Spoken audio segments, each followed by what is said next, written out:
नमस्कार, स्वागत है आप सभी का डीडी न्यूज में। आपके साथ अब तक के समाचार लेकर हाजिर हूं मैं संध्या शर्मा। आइए बुलेटिन की शुरुआत करते हैं हेडलाइंस के साथ। प्रधानमंत्री नरेंद्र मोदी ने मन की बात कार्यक्रम में आगामी महाकुंभ का प्रमुखता से किया जिक्र। कहा, एकता का ऐसा दृश्य विश्व में कहीं और देखने को नहीं मिलता।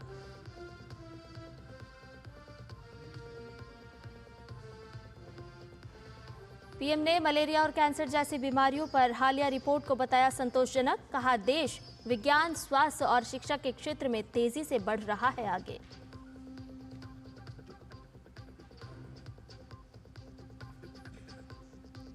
जम्मू कश्मीर, हिमाचल और उत्तराखंड में हो रही बर्फबारी से मैदानी इलाकों में हाड़ कपा देने वाली ठंड। दिल्ली समेत उत्तर भारत में आज से घने कोहरे का ऑरेंज अलर्ट जारी।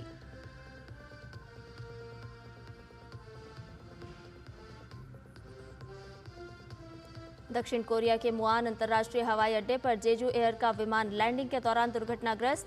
विमान में सवार 181 में से 179 लोगों की मौत की आशंका, 94 की पुष्टि।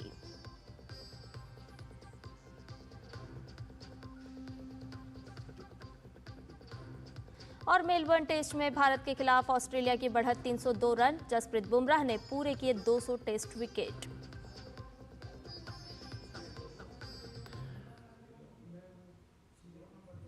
और आइए अब इन खबरों को जान लेते हैं विस्तार से। प्रधानमंत्री नरेंद्र मोदी ने अपने मासिक कार्यक्रम मन की बात में भारतीय संस्कृति और परंपराओं के वैश्विक पटल पर विस्तार की सराहना की। उन्होंने प्रयागराज में आयोजित होने वाले भव्य कुंभ को भारतीय संस्कृति का सच्चा परिचायक और एकता का सूचक बताया, तो वहीं दूर दराज के देशों में भारत की सांस्कृतिक विरासत के विस्तार पर प्रसन्नता व्यक्त की।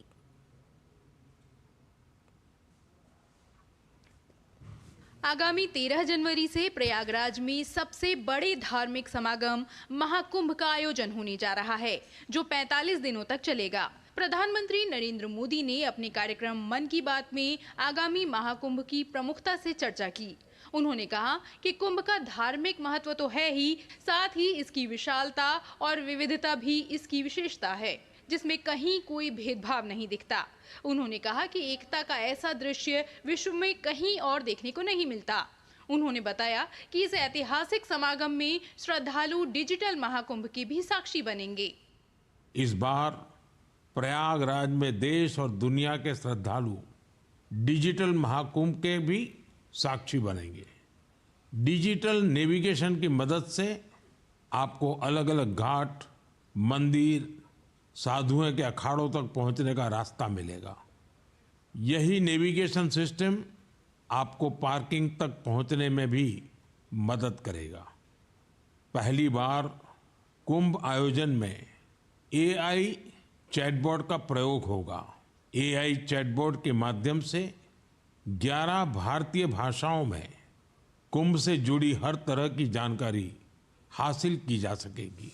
इस चैटबॉट से कोई भी टेक्स्ट टाइप करके या बोलकर किसी भी तरह की मदद मांग सकता है। पूरा मेला क्षेत्र को एआई पावर्ड कैमरा से कवर किया जा रहा है। कुंभ में अगर कोई अपने परिचित से बिछड़ जाएगा तो इन कैमरों से उन्हें खोजने में भी मदद मिलेगी। श्रद्धालुओं को digital lost and found centre की सुविधा भी मिलेगी। श्रद्धालुओं को मोबाइल पर गवर्नमेंट अप्रूव्ड टूर पैकेजेस, ठहरने की जगह और होम स्टे के बारे में भी जानकारी दी जाएगी। आप भी महाकुंभ में जाएं तो इन सुविधाओं का लाभ अवश्य उठाएं। और हाँ, #एकता का महाकुंभ के साथ अपनी सेल्फी जरूर अपलोड करिएगा। दुनिया में आज के दिन भारतीय संस्कृति को जानने की ललक बढ़ी है। प्रधानमंत्री मोदी ने मन की बात कार्यक्रम में कुछ उदाहरण देते हुए कहा कि पिछले दिनों मिस्र में आयोजित चित्रकला प्रतियोगिता में भारतीय संस्कृति की झलक देखने को मिली, जिसमें 23,000 प्रतिभागियों ने हिस्सा लिया। वहीं पराग्वे में एरिका ह्यूबर आयुर्वेद को लेकर मुफ्त परामर्श देती हैं। फिजी में तमिल को लोकप्रिय बनाने के लिए शिक्षण कार्यक्रम चलाए जा रहे हैं। ये बातें, ये घटनाएं सिर्फ सफलता की कहानियां नहीं है, ये हमारी सांस्कृतिक विरासत की भी गाथा है। ये उदाहरण हमें गर्व से भर देते हैं। आर्ट से आयुर्वेद तक और लैंग्वेज से लेकर म्यूजिक तक भारत में इतना कुछ है जो दुनिया में छा रहा है। एक तरफ दुनिया के कई देश भारतीय संस्कृति से आकर्षित हो रहे हैं, तो वहीं भारत अगले साल महाकुंभ जैसे विशाल और भव्य आयोजन के जरिए अपनी विविधता का परिचय कराने के लिए पूरी तरह से तैयार है। Bureau report, DD news. देश विज्ञान, स्वास्थ्य, शिक्षा हर क्षेत्र में तेजी से आगे बढ़ रहा है। मन की बात कार्यक्रम में प्रधानमंत्री नरेंद्र मोदी ने स्वास्थ्य क्षेत्र में मलेरिया और कैंसर जैसी बीमारियों का जिक्र करते हुए कहा कि लोग पहले से इन बीमारियों को लेकर जागरूक हो रहे हैं और कैंसर और मलेरिया पर भारत को लेकर आई हालिया रिपोर्ट काफी संतोषजनक है। देखिए ये रिपोर्ट। स्वास्थ्य क्षेत्र में भारत लगातार नई उपलब्धियां हासिल कर रहा है। मलेरिया और कैंसर के क्षेत्र में हाल में देश ने बड़ी उपलब्धि हासिल की है। मलेरिया बीमारी का 1 महीने से लेकर 5 साल तक के बच्चों की जान लेने वाली सभी संक्रामक बीमारियों में तीसरा स्थान है। लेकिन भारत में मलेरिया से मरने वालों की संख्या कम हुई है।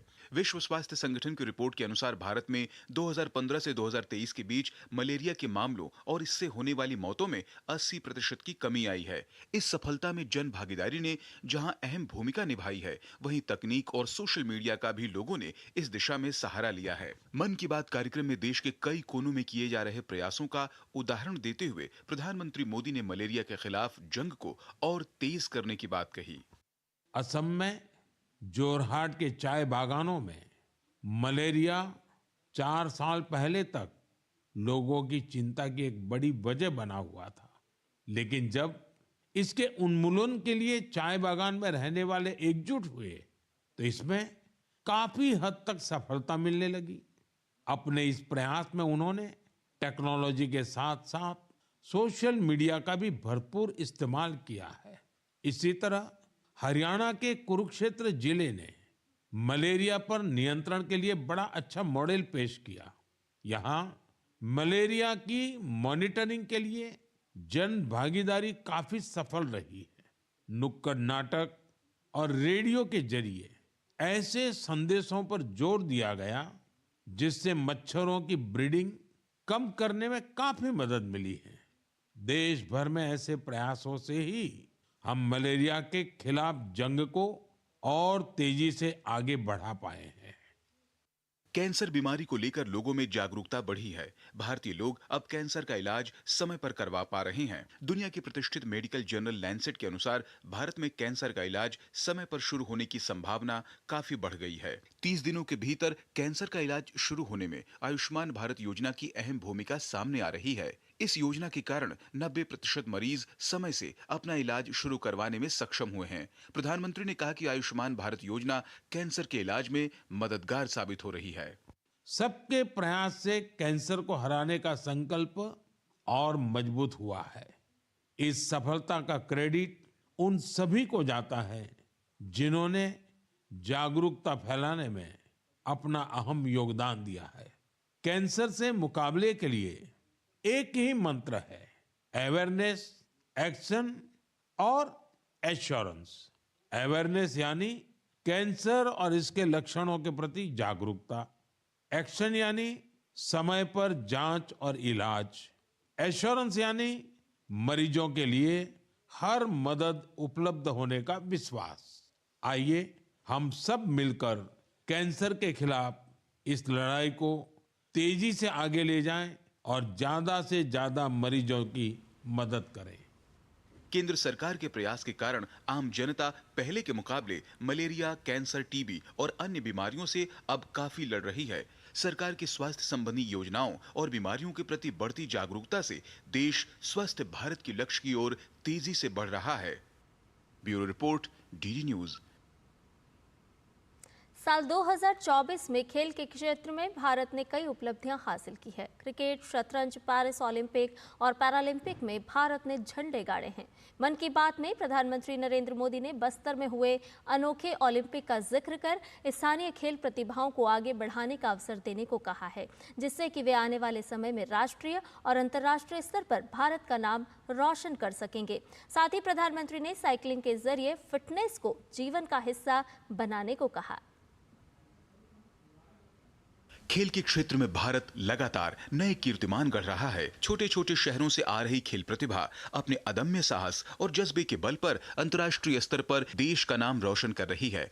इसमें स्थानीय स्तर पर खेली जाने वाली प्रतियोगिताओं का अहम योगदान है। इसी तरह बस्तर में हुआ ओलंपिक अनोखा आयोजन रहा। कभी माओवादी हिंसा का गवाह रहा बस्तर इस बार खेल के विकास और संस्कृति को बढ़ावा देने वाले आयोजन का गवाह बना। इस ओलंपिक में 7 जिलों के 1,65,000 खिलाड़ियों ने भाग लिया। इस आयोजन में जहां अलग अलग तरह के खेलों में खिलाड़ियों ने अपनी प्रतिभा का परचम लहराया, वहीं बस्तर की समृद्ध संस्कृति की झलक भी देखने को मिली। एथलेटिक्स, तीरंदाजी, badminton, football, hockey, weightlifting, karate, kabaddi, kho kho और वॉलीबॉल, हर खेल में हमारे युवाओं ने अपनी प्रतिभा का परचम लहराया है। कारी कश्यप जी की कहानी मुझे बहुत प्रेरित करती है। एक छोटे से गांव से आने वाली कारी जी ने तीरंदाजी में रजत पदक जीता है।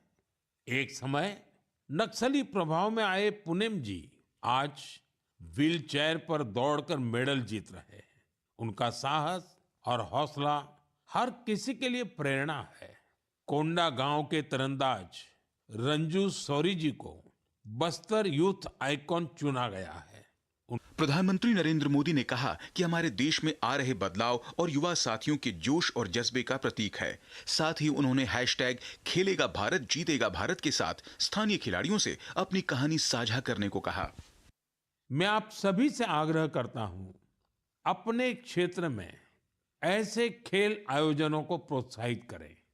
हैशटैग खेलेगा भारत जीतेगा भारत के साथ अपने क्षेत्र की खेल प्रतिभाओं की कहानियां साझा करें।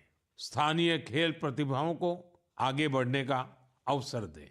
याद रखिए, खेल से न केवल शारीरिक विकास होता है, बल्कि ये स्पोर्ट्समैन स्पिरिट से समाज को जोड़ने का भी एक सशक्त माध्यम है। तो खूब खेलिए, खूब खेलिए। सर्दी के मौसम में स्कीइंग और पतंगबाजी जैसे खेलों को लेकर लोगों में उत्साह देखने को मिल रहा है। वहीं लोग फिटनेस को दिनचर्या का हिस्सा बना रहे हैं। अभी हाल में हैशटैग संडे ऑन साइकिल और हैशटैग साइकिलिंग ट्यूसडे जैसे अभियानों से साइकिलिंग को बढ़ावा मिला है। साइकिलिंग के कारण लोग एक तरफ फिटनेस की ओर बढ़ रहे हैं, वहीं प्रकृति के साथ भी जुड़ रहे हैं। Bureau report, DD news. तो मन की बात कार्यक्रम में प्रधानमंत्री नरेंद्र मोदी ने अलग अलग पहलुओं को छूते हुए देशवासियों का मार्ग प्रशस्त किया और देशवासियों में भी खासा उत्साह देखने को मिला। इसके अलावा खबरों में बढ़ते हैं आगे, आपको बताएं कि पूर्व प्रधानमंत्री डॉक्टर मनमोहन सिंह की अस्थियों का विसर्जन नई दिल्ली स्थित मजनू का टीला गुरुद्वारे के निकट यमुना घाट पर किया गया। इससे पहले गुरुद्वारे में शबद कीर्तन, पाठ और अरदास की गई। कार्यक्रम में उनकी पत्नी गुरशरण कौर भी मौजूद रहीं। पूर्व प्रधानमंत्री डॉक्टर मनमोहन सिंह का अंतिम संस्कार कल निगम बोध घाट पर पूरे राजकीय सम्मान के साथ किया गया था।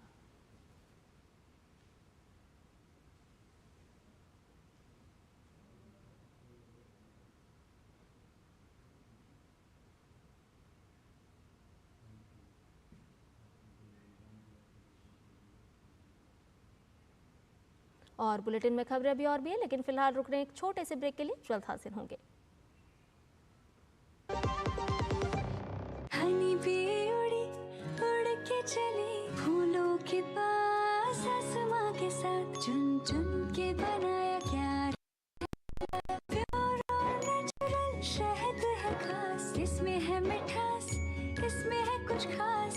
आपके लिए प्यार MDH का उपहार, असली शहद का विश्वास, MDH हनी। MDH जब धरती चीर कर निकलता है लोहे का पत्थर और मिलता है मोंगिया के जोश से, फिर तपता है, पिघलता है और बनता है फौलाद। अब होता है सरिया सारी खूबियों के साथ, मोंगिया स्टील, मजबूत देश का मजबूत सरिया।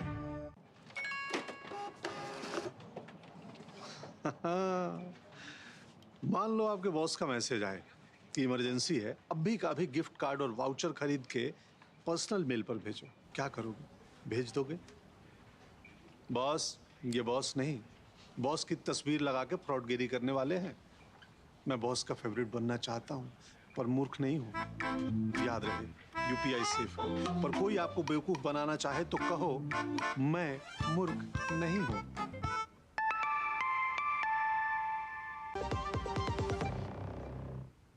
और ब्रेक के बाद समाचार में आपका एक बार फिर से स्वागत है। आइए खबरों में बढ़ते हैं आगे। मध्य प्रदेश के गुना जिले में बोरवेल में गिरे बच्चे की उपचार के दौरान मौत हो गई है। कल पिपलिया गांव में बोरवेल में 10 साल का बच्चा सुमित गिर गया था। बोरवेल में फंसे 10 साल के बच्चे को जिला प्रशासन और बचाव दलों एसडीआरएफ, एनडीआरएफ की टीमों ने आज सुबह बाहर निकाल लिया था, लेकिन जिला अस्पताल में उपचार के दौरान बच्चे ने दम तोड़ दिया। इसके बाद अस्पताल में मौजूद जिला प्रशासन के अधिकारी और बच्चे का उपचार करने वाले चिकित्सक भी भावुक नजर आए।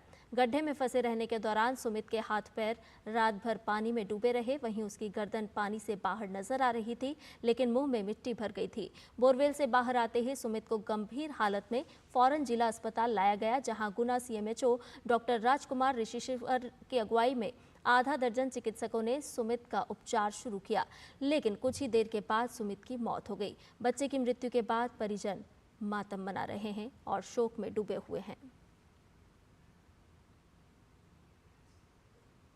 राजस्थान के कोटपुतली जिले में बोरवेल में गिरी 3 साल की चेतना को सुरक्षित बाहर निकालने के लिए 6 दिनों से रेस्क्यू ऑपरेशन चलाया जा रहा है। बोरवेल हादसों के बाद शुरू हुआ ये सबसे लंबा रेस्क्यू ऑपरेशन है। 3 साल की बच्ची चेतना बीते 6 दिन से जमीन के 150 फीट अंदर फंसी हुई है। इसे बाहर निकालने के लिए एनडीआरएफ, एसडीआरएफ, स्थानीय प्रशासन, रैट माइनर्स एक्सपर्ट सभी लगे हुए हैं। 23 दिसंबर को दोपहर को चेतना अपने घर के ही परिसर में खोदे गए एक बोरवेल में गिर गई थी। ये बोरवेल 700 फीट गहरा है। चेतना को बाहर निकालने में सबसे बड़ी दिक्कत जमीन के अंदर मौजूद पत्थर के परत को बताया जा रहा है। रेस्क्यू ऑपरेशन में लगे एनडीआरएफ के सब इंस्पेक्टर महावीर सिंह ने बताया कि जहां यह हादसा हुआ है वहां जमीन के अंदर पत्थर की परत है। बोरवेल के आसपास हो रही खुदाई पत्थर की इन परतों के कारण बहुत धीमी हो रही है।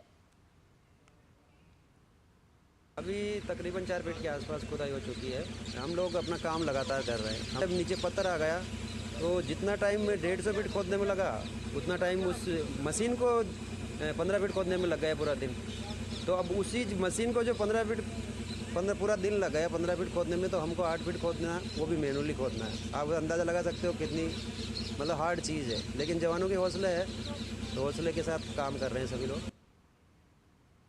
और इधर राम मंदिर ट्रस्ट के सदस्य रहे पूर्व भारतीय पुलिस सेवा के पूर्व अधिकारी आचार्य किशोर कुणाल का आज दिल का दौरा पड़ने से निधन हो गया। किशोर कुणाल के निधन की पुष्टि उनके बेटे ने की है। किशोर कुणाल को आज सुबह दिल का दौरा पड़ा और उन्हें तुरंत महावीर वत्सला अस्पताल ले जाया गया, जहां उनका निधन हो गया। सेवानिवृत्त आईपीएस अधिकारी किशोर कुणाल अयोध्या मंदिर ट्रस्ट के संस्थापकों में से एक थे। सेवानिवृत्ति के बाद आचार्य किशोर कुणाल सामाजिक कार्यों से जुड़ गए और फिलहाल वे बिहार राज्य धार्मिक न्यास बोर्ड के अध्यक्ष और पटना के चर्चित महावीर मंदिर न्यास के सचिव थे। महावीर मंदिर न्यास बोर्ड पटना में कई स्कूल और कैंसर अस्पताल का संचालन करता है। किशोर कुणाल राजधानी पटना में ज्ञान निकेतन जैसे चर्चित स्कूल के संस्थापक भी थे। जब देश में वीपी सिंह की सरकार थी तो उस वक्त आचार्य किशोर कुणाल केंद्र सरकार, विश्व हिंदू परिषद और बाबरी मस्जिद एक्शन कमेटी के बीच मध्यस्थता के लिए विशेष अधिकारी नियुक्त किए गए थे। किशोर कुणाल का जन्म 10 अगस्त 1950 को हुआ था। कुणाल ने 1990 से 1994 तक गृह मंत्रालय में ऑफिसर ऑन स्पेशल ड्यूटी के पद पर काम किया। एक आईपीएस अधिकारी के रूप में कुणाल पहले से ही धार्मिक कार्यों में शामिल थे।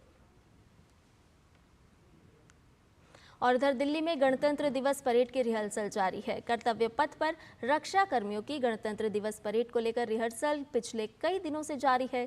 ठंड में कोहरे के बीच सैन्यकर्मी परेड करते नजर आए।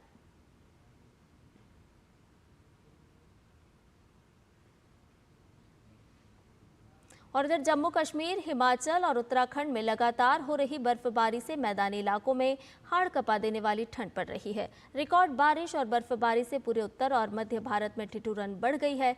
सर्दी के साथ ही कोहरा भी सितम ढा रहा है। मौसम ने आज से राष्ट्रीय राजधानी क्षेत्र दिल्ली समेत उत्तर भारत में घने कोहरे का ऑरेंज अलर्ट जारी किया है। मौसम विभाग के अनुसार आज भी उत्तर प्रदेश, बिहार, मध्य प्रदेश और महाराष्ट्र के कई इलाकों में भारी बारिश होने की संभावना है।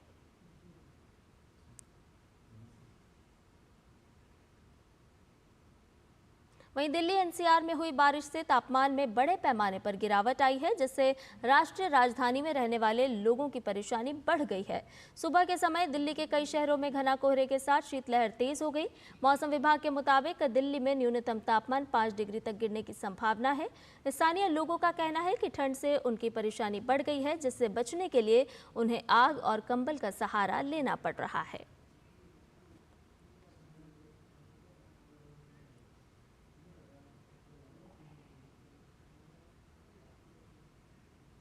इधर उत्तरी भारत के पर्वतीय हिस्सों में बर्फबारी और मैदानी इलाकों में बारिश से जहां एक और तापमान में कमी आई है, तो वहीं हिल स्टेशन पर पर्यटकों की संख्या में भी खूब इजाफा हुआ है।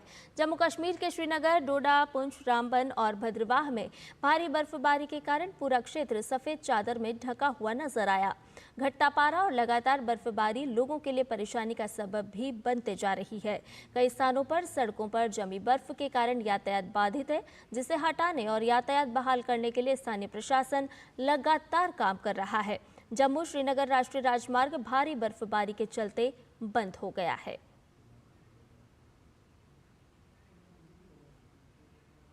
हिमाचल प्रदेश में भी कुछ दिनों से जमकर बर्फबारी हो रही है। राजधानी शिमला, चंबा और लाहौल स्पीति समेत कई पर्वतीय क्षेत्रों में बर्फबारी से सैलानियों के चेहरे खिल उठे हैं।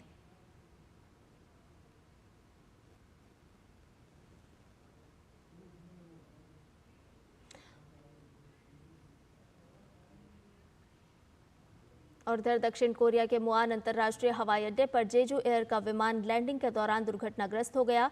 दक्षिण कोरिया की फायर फाइटिंग एजेंसी के अनुसार विमान में सवार 181 लोगों में से 2 लोगों को छोड़कर सभी लोगों के मारे जाने की आशंका है। अभी तक 94 लोगों की मौत की पुष्टि हो चुकी है। विमान में 175 यात्रियों के अलावा 6 क्रू मेंबर भी सवार थे। ये यात्री विमान मुआन हवाई अड्डे पर रनवे पर फिसलते हुए 4 दीवारी से टकरा गया। दुर्घटना आज सुबह 9:07 पर हुई। साउथ जेवला प्रांत में स्थित मुआन अंतर्राष्ट्रीय हवाई अड्डा राजधानी सियोल से 288 किलोमीटर की दूरी पर स्थित है। ये विमान बैंकॉक से वापस आ रहा था। अधिकारी दुर्घटना के वास्तविक कारण का पता लगाने के लिए घटनास्थल की जांच कर रहे हैं और बचाव कार्य भी जारी है। वहीं दक्षिण कोरियाई प्रसारक एमबीसी न्यूज़ ने जेजू एयर फ्लाइट नंबर 2216 के दुर्घटनाग्रस्त होने से कुछ समय पहले विमान से पक्षी के टकराने का फुटेज जारी किया है। हालांकि दुर्घटना के कारणों का अभी तक पता नहीं चला है। इधर दक्षिण कोरिया में विमान हादसे के बाद एक और विमान हादसा हो गया है। कनाडा एयरलाइंस का एक विमान हैलिफैक्स एयरपोर्ट पर हादसे का शिकार हो गया। घटना में किसी के हताहत होने की तत्काल कोई सूचना नहीं है। पीएल एयरलाइंस का विमान AC-2259 सेंट जॉन्स से उड़ान भर रहा था। हैलिफैक्स एयरपोर्ट पर लैंड करते ही रनवे से फिसल गया। लैंडिंग गियर टूटने के कारण उसमें आग लग गई। हादसे के बाद एयरपोर्ट को फिलहाल बंद कर दिया गया है।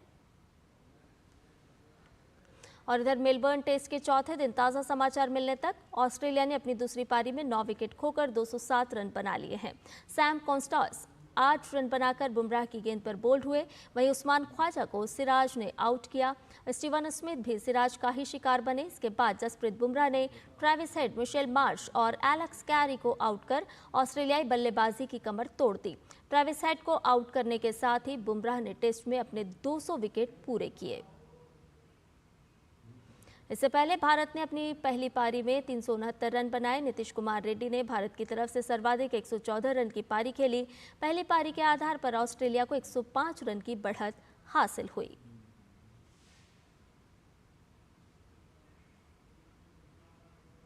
और इसके साथ ही अब तक के समाचार में फिलहाल मेरे साथ इतना ही। मुझे दीजिए इजाजत। नमस्कार।